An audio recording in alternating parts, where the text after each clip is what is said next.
Hidup ini adalah kesempatan, dan kita harus membuat hidup ini berarti dengan menjadi berkat. Seperti apa sih dan bagaimana caranya kita menjadikan hidup ini sebagai berkat?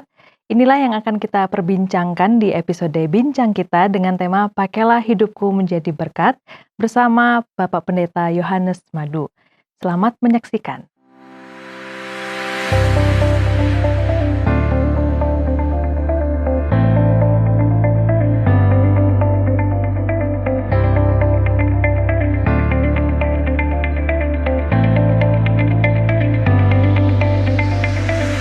Halo Sobat Askara Channel, kembali lagi di program Bincang Kita, bercakap bersama mencari makna. Dan pastinya hari ini kita akan membahas topik yang dekat dengan kehidupan kita sehari-hari ya. Dan hari ini saya tidak sendiri, hari ini ditemani oleh teman bincang kita ya, narasumber kita hari ini ada Pak Pendeta Yohanes Madu. Selamat datang Pak. Selamat datang Mbak Ini Tabita. perdana ya Pak ya di bincang kita. Terima kasih sudah diundang, ini luar biasa. Iya, jangan jadi yang pertama dan terakhir ya Pak ya. Kalau nanti diundang kita mau harus kan ya Pak. konsisten. Betul. Terima kasih sudah boleh hadir di sini Pak. Ya, Sehat-sehat ya sama-sama. Pak ya. Sehat-sehat, sudah berkeringat ini. Oh begitu ya. Artinya kita kerja keras ini. Betul. Oke. Nah hari ini topik yang akan kita bahas adalah pakailah hidupku menjadi berkat. Nah ini sudah familiar lah ya Pak. Ya, kalau kita sebagai orang biasa, Kristen, ya. apalagi sebagai orang percaya, seperti lagu tuh ya Pak. Hidup ini adalah kesempatan. Hidup ini Pakailah adalah kesempatan. hidupku selagi aku masih kuat, begitu ya Pak ya. Masih kuat dan masih hidup. Iya, pokoknya hidup ini harus menjadi berkat. Amin. Nah, pertama-tama Ya. Pak, sebelum kita lanjut obrolannya, kita mungkin perlu menyamakan dulu nih ya Pak ya. Artinya hidup yang menjadi berkat itu seperti apa sih Pak? Ya, hidup menjadi berkat ini kan itu pakai istilah-istilah kekristenan ya. Iya, ya. Orang Kristen bilang, kamu harus jadi berkat. Mhm. Tapi kalau kita pergunakan bahasa sehari-hari kan sebenarnya kita hidup itu harus berguna. Ya, harus berguna, harus berdampak. Hidup itu harus bisa memberi arti bagi orang lain. Jadi kalau orang Kristen bilang, jadilah berkat. Terus orang tanya, berkat Seperti apa? Iya, kayak apa itu? Kayak apa berkat? Ini kan bahasa-bahasa rohani ya. Iya, betul. Bahasa itu harus disederhanakan. Hidup ini harus berguna bagi orang lain. Iya, berguna dan berdampak tadi ya Betul, Pak ya. Itu jadi berdampak kuncinya. yang positif. Iya. Karena ada dua dampak kan, ada dampak yang negatif, ada juga dampak yang positif. Iya. Jadi hidup yang menjadi berkat adalah hidup yang berguna bagi lingkungan kita. Jadi orang bilang apakah itu hanya untuk manusia? Tidak. Jadi hidup yang berguna itu hidup yang berguna bagi lingkungan, termasuk sesama kita, untuk alam kita. Itulah hidup jadi berkat. Tidak hanya untuk diri sendiri, Betul. manusia sekitar kita Ya lah ya. benar. Pokoknya, Kadang-kadang Pak. orang kan di kota ya. Iya. Pokoknya manusia saja, alam Iya. dirusak. Itu nggak boleh. Jadi hidup yang menjadi berkat adalah hidup yang berkontribusi secara positif bagi lingkungan, termasuk bagi sesama kita. Itu kira-kira kalau kita pakai apa sih maksudnya? Oke, gitu. dalam satu yang pendek begitu ya, singkatnya yang pendek, begitu. yang singkatnya begitu. Yang betul. penting kita bertanya sekarang, apakah hidupku sudah jadi berkat? Iya. Nah, itu yang jadi pertanyaan. Karena tanya apa sih hidup yang menjadi berkat itu? Tadi sudah saya jelaskan. Hidup yang berdampak, hidup yang memberi kontribusi bagi lingkungan, terutama bagi sesama kita. Gitu, Oke, iya Pak. Dan pastinya kita bisa melihat begini ya Pak ya, dari orang-orang yang hidupnya sudah menjadi berkat, yang hidupnya berguna, berdampak. Betul, ya. Kira-kira ciri-ciri apa sih Pak yang kita bisa lihat tuh mungkin yang sekilas, oh ini loh, seperti ini orang yang sudah menjadi berkat itu. Sebenarnya simpel ya. Iya. Hidup yang menjadi berkat itu adalah hidup yang ada jejak-jejak yang bisa dilihat orang. Oh ya, meninggalkan yang begitu ya. Meninggalkan jejak-jejak yang positif. Misalnya contoh, Mbak Tabita ada dalam lingkungan perumahan. Wah, Mbak Tabita sudah jadi berkat. Karena di lingkungan perumahan itulah Mbak Tabita bagaimana supaya sampah-sampah nggak berceceran. Gitu kan. Kemudian kalau orang lewat kita sapa. Kemudian kalau kita ada rezeki, kita bagi sama orang lain. Diingat sama orang. Wah, itu Mbak Tabita kalau lewat, ada tukang ojek, pasti dia bilang, Pak, ini Pak, ada rezeki Pak. Dikasih gorengan. Itu jejak-jejaknya diingat orang. Hal-hal kecil ya padahal Pak ya. Kalau tadi kita mungkin mendengarnya hidup menjadi berkat, mungkin terasa berat. Wah, harus Gimana nih tujuan hidup harus menjadi hidup berkat harus kudus, harus suci, hidup itu harus apa ya? Apa ya pokoknya nggak buat kesalahan, bukan di situ sebenarnya. Hidup ini kan dinamis. Tetapi hidup jadi berkat yang melihat siapa? Orang lain. Nanti akan diomongkan sama orang. Itu loh Mbak, itu baik orangnya. Itu loh Mbaknya kalau lewat itu saya masih ingat dulu. Saya lewat itu saya dikasih gorengan. Itu paling gorengan cuma 2.000 tapi diingat. Itu yang disebut dengan ada jejak-jejak. Kita memberikan kontribusi bagi orang lain. Dari sekecil apapun ya, dari lingkungan tadi ya Pak ya. Mungkin dengan tadi tidak membuang sampah sembarangan begitu, atau mungkin dengan sesederhana kita selalu menyapa begitu. Nah itu penting menyapa. Jangan kita jadi orang yang sombong begitu ya Pak ya. Lu gue nggak boleh. Pokoknya lewat ada orang kumpul-kumpul, apalagi tinggal di perkampungan. Kita sapa, permisi Pak. Asal orang bilang, wih orang itu tahu sopan santun. Itu yang menjadi berkat gitu loh. Jangan kita lewat lah, pasti dia ngomong gitu. Wih, mentang-mentang orang kaya, nggak mau nyapa, itu nggak jadi berkat. Malah ini ya kebalikannya Pak, malah menimbulkan yang negatif. Betul, makanya hidup yang menjadi berkat itu berdampak secara positif. Ada jejak-jejak yang bisa dilihat orang. Yang bisa dirasakan oleh orang. Itu yang penting sebenarnya. Jadi bukan jadi berkat itu hanya bagi diri sendiri saja, tapi orang bisa merasakan sekecil apapun.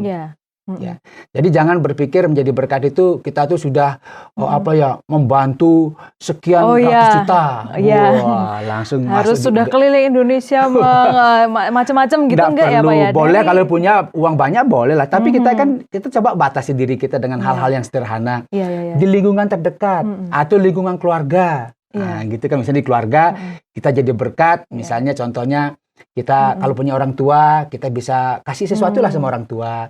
Misalnya dibuatkan teh, itu jadi berkat. Menyapa orang tua, mendoakan orang tua. Kemudian orang tua jalan kita tuntun, misalnya kalau misalnya bilang hati-hati jangan sampai terpeleset. Itu udah jadi berkat. Jadi hal yang kecil saja. Kemudian luas lagi di lingkungan sekitar kita. Nah, jejak-jejak itu yang saya katakan sebagai ciri-ciri yang bisa dilihat oleh orang. Yang bisa dirasakan langsung. Bukan ciri-ciri kemana-mana selalu bawa mobil, kemudian penuh di dalamnya dengan makanan. Luar biasa. Kemudian dimasukkan ke Instagram, itu kan cari perhatian. Itu lain lagi ya Pak ya. Ada orang yang memang kadang-kadang orang itu memberi sesuatu supaya dilihat orang. Supaya diakui. Betul. Gitu. Bagi kita kekristenan tidak begitu. Apa yang diberi oleh tangan kanan, jangan dilihat oleh tangan kiri. Kita lakukan saja dengan ikhlas, dengan tulus. Itulah jejak-jejak yang saya katakan. Kemudian yang kedua, selalu menjadi daya tarik bagi orang lain. Daya tarik yang seperti apa nih Pak? Daya tarik begini ya. Kalau Mbak Tabita datang, itu orang seneng. Salah satu cirinya ya. Seneng dia. Jangan kita datang orang lari semua. Karena gini, mungkin kita kadang-kadang dengan perkataan kita, ucapan kita, kita menyakiti orang. Mungkin secara tidak sadar mungkin. Sadar ya. Kadang-kadang kita ngomongnya ceplas-ceplos, orang nggak suka. Tapi kalau kita datang, kita memberi senyum, keramahan, kita ditunggu-tunggu. Nah itu saya katakan menjadi daya tarik bagi orang di sekitar kita. Jadi kalau kita hadir itu orang kok rasanya adem. Bahkan hanya dari keberadaan kita aja ya Pak ya. Diam begitu aja orang senang. Itu jadi berkat sudah. Berarti nggak usah banyak ngomong. Tetapi dengan dia diam di tempat itu, orang kok merasanya terayomi. Nah itu menjadi berkat. Makanya perintah dua inilah yang kita nggak usah bahas yang panjang-panjang. Tetapi kita memiliki jejak-jejak yang bisa dilihat oleh orang. Kemudian yang kedua kita memiliki daya tarik. Daya tarik bagi orang sekitar kita. Seneng lah orang lihat misalnya. Mbak kita udah datang nih gitu, orang sudah senang ngobrol sama-sama gitu. Sudah membawa dampak lah ya Pak ya. Itu yang saya maksud. Jadi kita nggak usah buat yang besar-besar, yang kecil-kecil saja yang bisa dirasakan oleh lingkungan kita. Itu kira-kira kalau tadi Mbak Tabita tanya tentang apa sih ciri-ciri orang yang sudah menjadi berkat. Nah itu kira-kira dua saja. Jadi dia ada jejak-jejak yang bisa dilihat oleh orang. Kemudian kedua dia memiliki daya tarik itu ya dengan orang keberadaannya dia. Itu kira-kira. Pak. Nah, selanjutnya nih Pak, karena kita ini memang membahas tentang iman Kristen ya Pak ya. Benar, jadi kita kembali lagi hidup yang menjadi berkat, tapi yang sesuai dengan ajaran Tuhan itu apa yang Tuhan katakan Pak? Tentang kita harus kalau begini berkat. Kita kan tidak bisa, saya tidak boleh ngomong sembarangan, tetapi harus apa yang dikatakan oleh Alkitab. Nah sekarang Mbak Tabita bisa baca pertama Petrus 3 ayat 9. Oke ya, ini ada dari 1 Petrus 3 ayat 9. Hendaklah kamu memberkati karena untuk itulah kamu dipanggil, yaitu untuk memperoleh berkat. Nah, hendaklah kamu memberkati. Konteks ayat ini adalah Ketika ada orang yang memaki kita, tidak boleh membalas dengan memaki. Ketika orang membenci kita, kita nggak boleh membalas dengan benci. Maka dibilang, hendaklah kamu memberkati. Karena untuk itulah kamu dipanggil, yaitu untuk apa? Memperoleh berkat. Artinya kita dipanggil untuk memperoleh berkat karena kita memberkati. Nah, jadi hidup yang memberkati itu kita bilang, kita nggak boleh orang mencaci kita balas. Justru dengan kita senyum dengan mereka, itulah jadi berkat. Itu dikatakan dari pertama Petrus ayat 3. Pertama Petrus 3:9. Kemudian Matius 5 ayat 16, coba dibaca lagi. Matius 5 ayat 16, demikianlah hendaknya terangmu bercahaya di depan orang, supaya mereka melihat perbuatanmu yang baik dan memuliakan Bapamu yang di sorga. Nah, kalau ini ada efeknya lagi ya Pak ya? Luar biasa nih. Demikianlah, ini kan kesimpulan. Hendaklah, kata hendaklah artinya kira-kira apa? Hendaklah. Apa kira-kira artinya? Nantinya. Betul. Akan terjadi. Hendaklah. Seharusnya. Kamu harus begini. Itu hendaklah terangmu. Seharusnya terangmu bercahaya di depan orang. Nah, kan ada kata di depan orang. Jadi nggak bercahaya sendiri gitu loh. Iya, betul. Terang kan pasti menerangi juga yang sekitar-sekitarnya ya, Pak. Menerangi di depan orang. Tujuannya apa? Supaya mereka melihat perbuatanmu yang baik. Jadi rupanya terang itu disambungkan dengan perbuatan baik. Dan hasilnya apa? Memuliakan Bapamu yang di sorga. Jadi yang tadi saya sudah sampaikan, perbuatan baik itu harus dilihat orang. Nggak boleh bilang perbuatan baik itu cuma diangan-angan gitu loh. Aku pingin sekali bantu orang. Aku pingin sekali. Sampai dipingin aja gitu Pak ya. Dipingin saja. Jadi makanya terangmu itu bercahaya supaya perbuatan baikmu dilihat. Nah, ini kan tidak bicara mengenai kita semacam apa ya, kita pamer-pamerkan tidak, tapi orang melihat itu orang langsung memberikan respons. Nah, kalau dibilang dilihat di sini berarti kita secara aktif melakukan perbuatan-perbuatan yang baik. Karena kalau orang melihat apa yang kita lakukan yang baik, itu orang juga melihat Bapa kita yang di sorga seperti itu ya Pak ya. Orang Kristen itu begitu ya. Jadi gitu bisa muncul seperti itu. Misalnya di masyarakat, ada orang yang katakanlah gak suka langsung dia memaki kita, tapi kita balas dengan senyum. Tetap sabar begitu. Kan ada istilah begini loh. Kalau orang lempar kotoran kepada kita, kita balas dengan kasih bunga. Itu kan istilah-istilah umum yang digunakan. Kalau ada orang yang memaki kita, tanda ketiklah memaki, tidak menyukai kita, menggosipkan kita nggak boleh balas lagi. Kita justru tersenyum dengan mereka.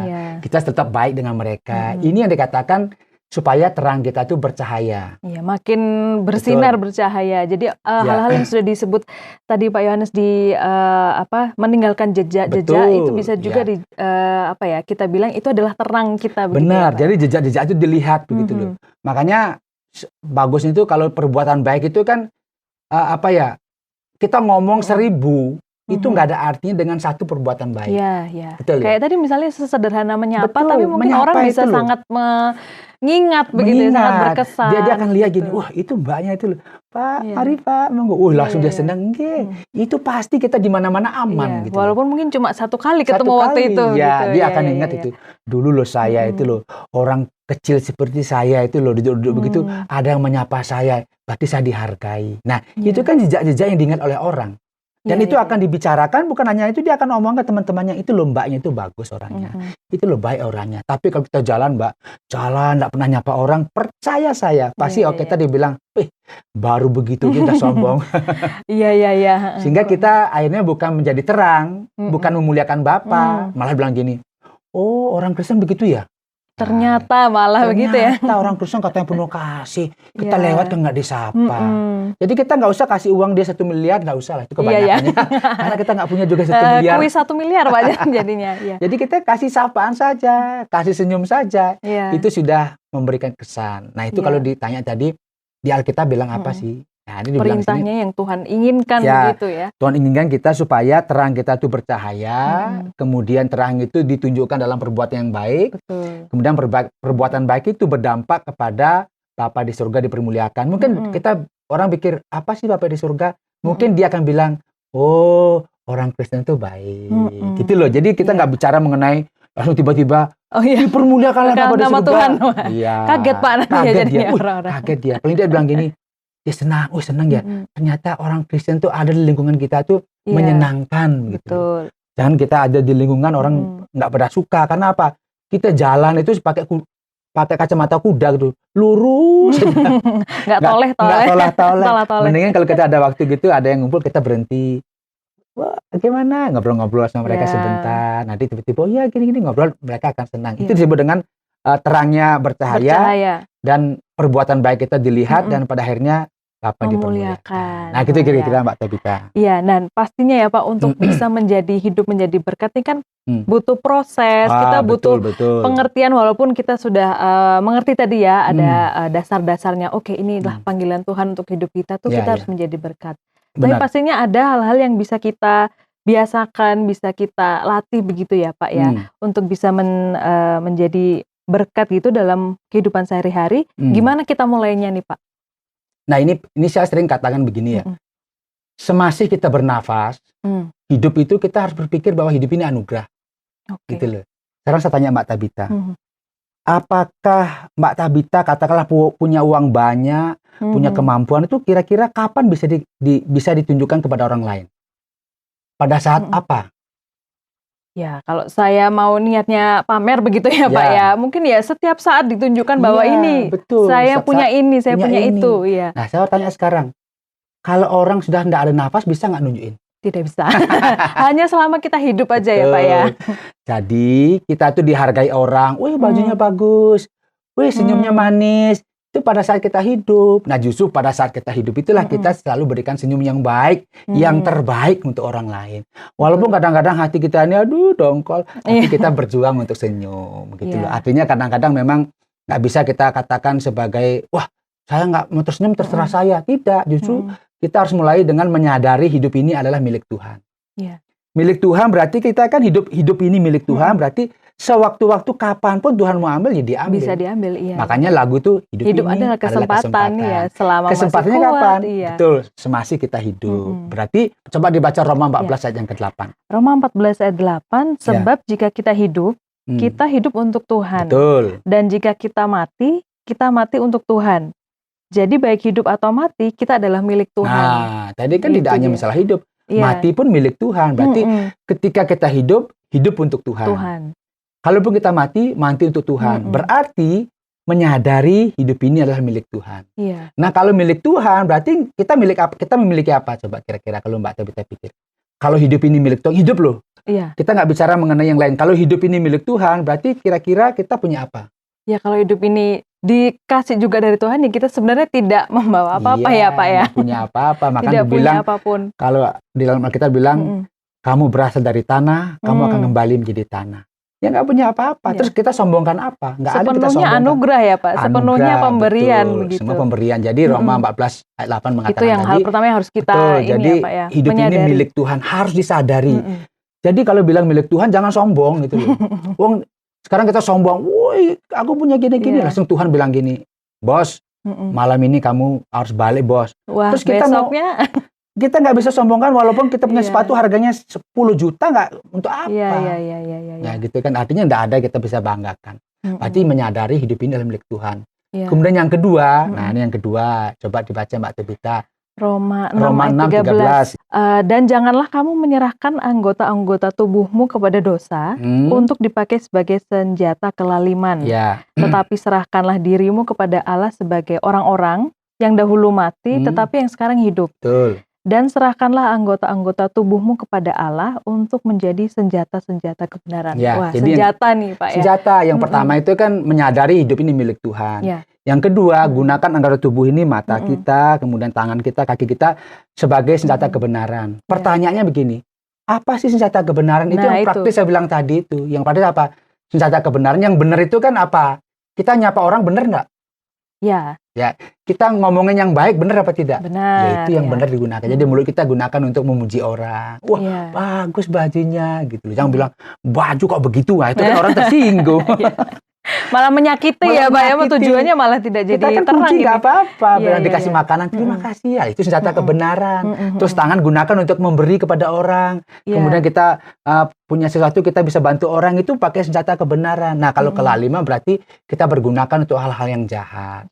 Makanya yang pertama itu hidup milik Tuhan, yang kedua serahkan anggota tubuhmu sebagai senjata kebenaran. Jadi gunakan mulut kita, mata kita, telinga kita, kaki, tangan, semuanya. Apapun yang ada dalam yang pemberian dari Tuhan betul, ya Pak ya, termasuk pikiran semua ya. Untuk yang benar begitu. Sehingga yang pertama tadi milik Tuhan, yang kedua menjadi senjata kebenaran. Betul, itu yang Pak. Kemudian yang ketiga, ini banyak-banyak baca ayat apa-apa. Oh iya, memang harus ada dasarnya ya Pak ya, biar kita harus semakin dikuatkan ini Pak. Kalau buat karya ilmiah itu kan harus ada dasarnya apa ya. Kita ngomong-ngomong nanti keliru ya. Kolose 3 ayat 23. Kolose 3 ayat 23. Apapun juga yang kamu perbuat, perbuatlah dengan segenap hatimu, seperti untuk Tuhan dan bukan untuk manusia.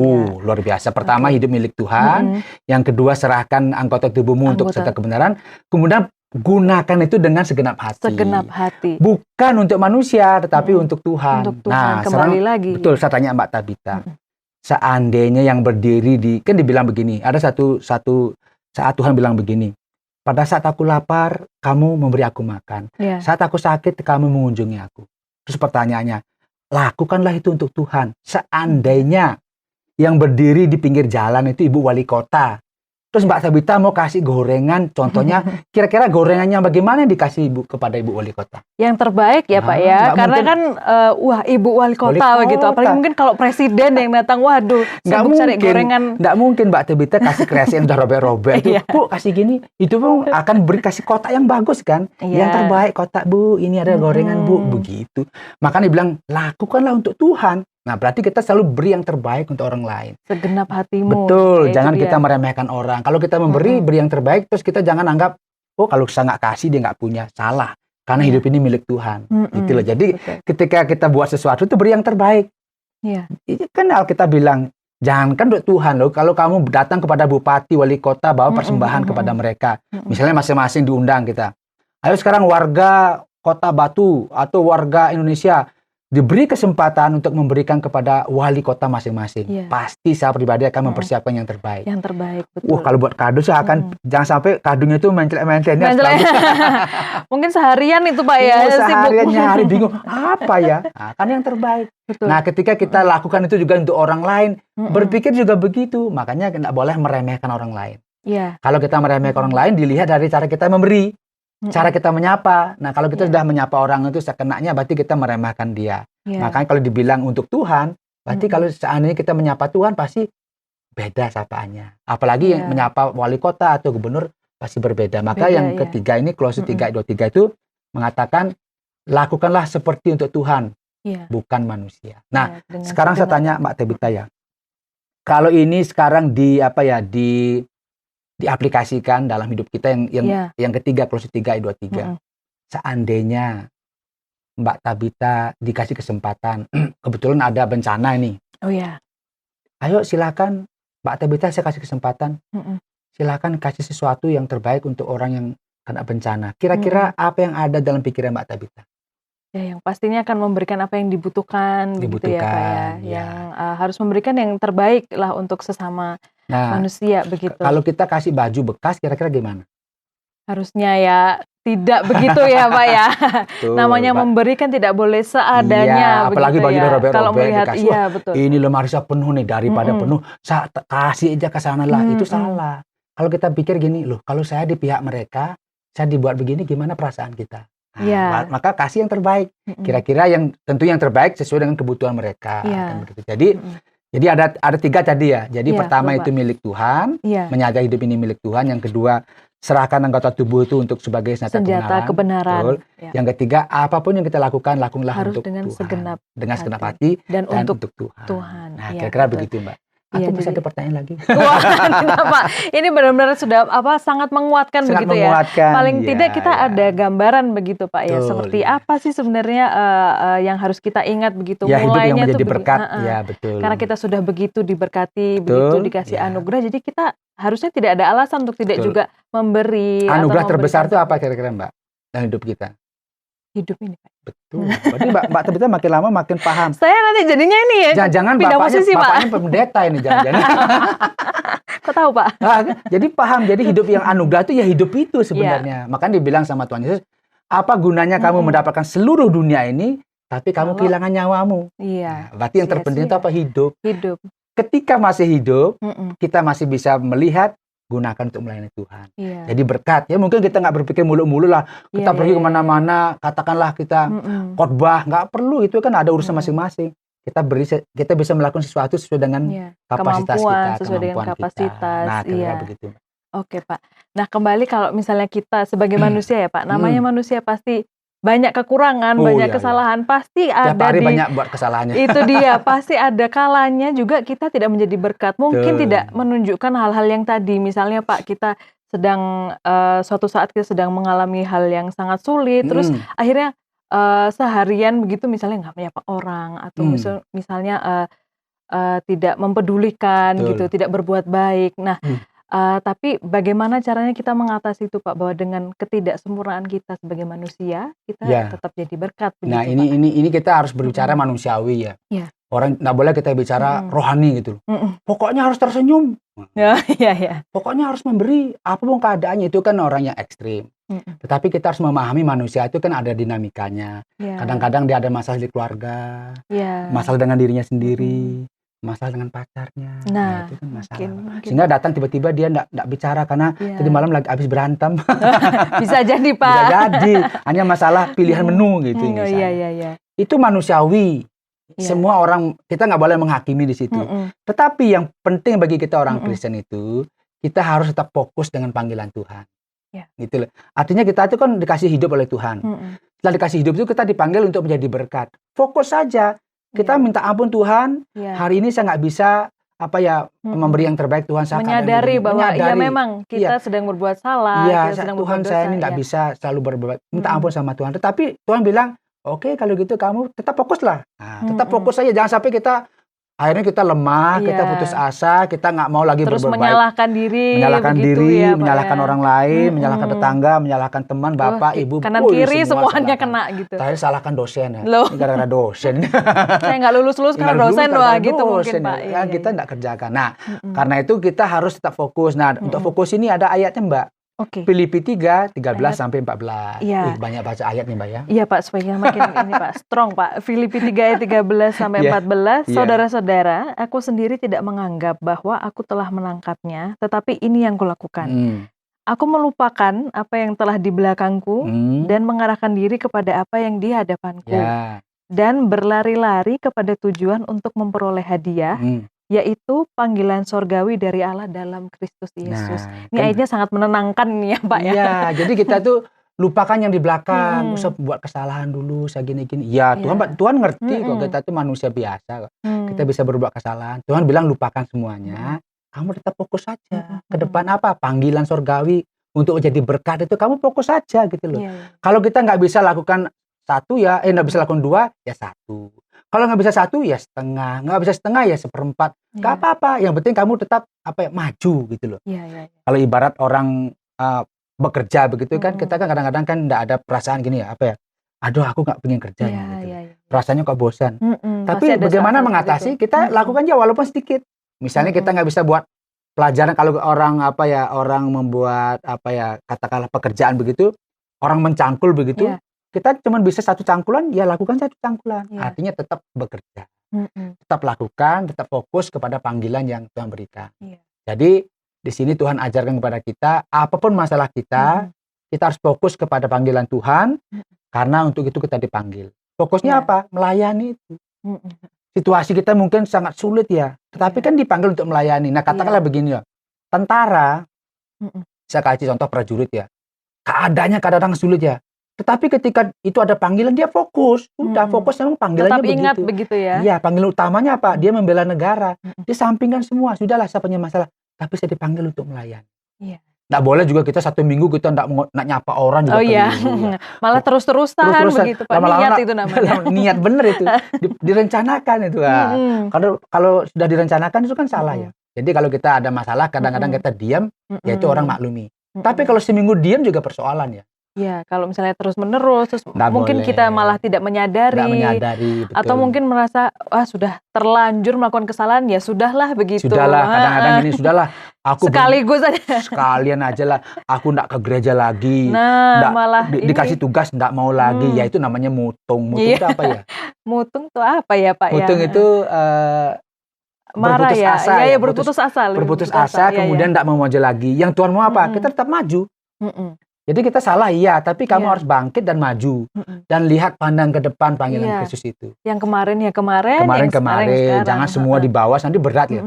Nanti ditarik terus lama-lama nggak bisa maju. Bebannya malah tambah berat ya kan. Dia bilang di sini kan aku melupakan apa yang sudah di belakangku. Sudah lupakan semua.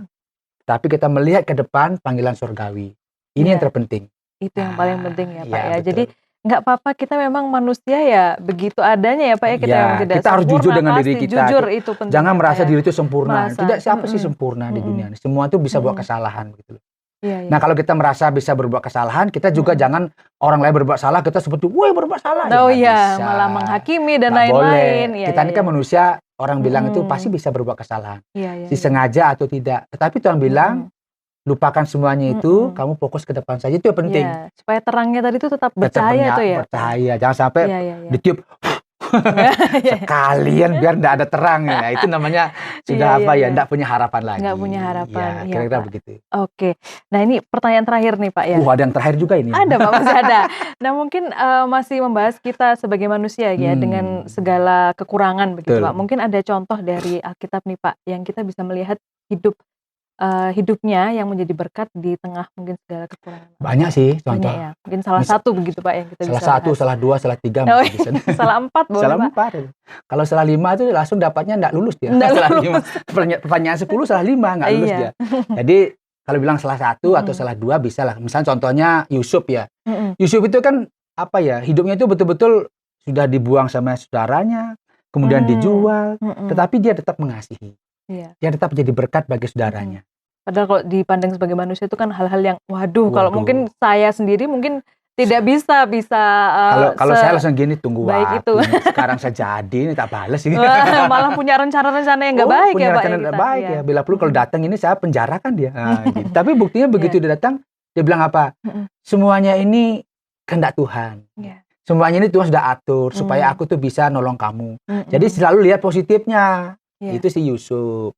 Kemudian Rasul Paulus juga kan, penderitanya kan dia kadang-kadang dilempari batu, dia kadang-kadang nggak makan, di penjara, tetap saja konsisten dia kepada panggilannya. Nah, jadi bagi kita semuanya, hidup ini kan tidak mudah, tetapi tetaplah lakukan yang baik bagi orang lain.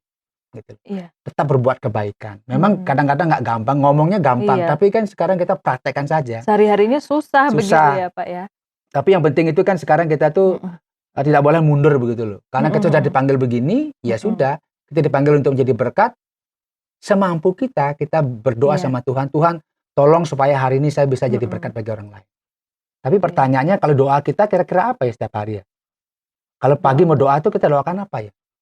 Doa bisa jadi yang tadi Pak, untuk bisa menjadi terang juga.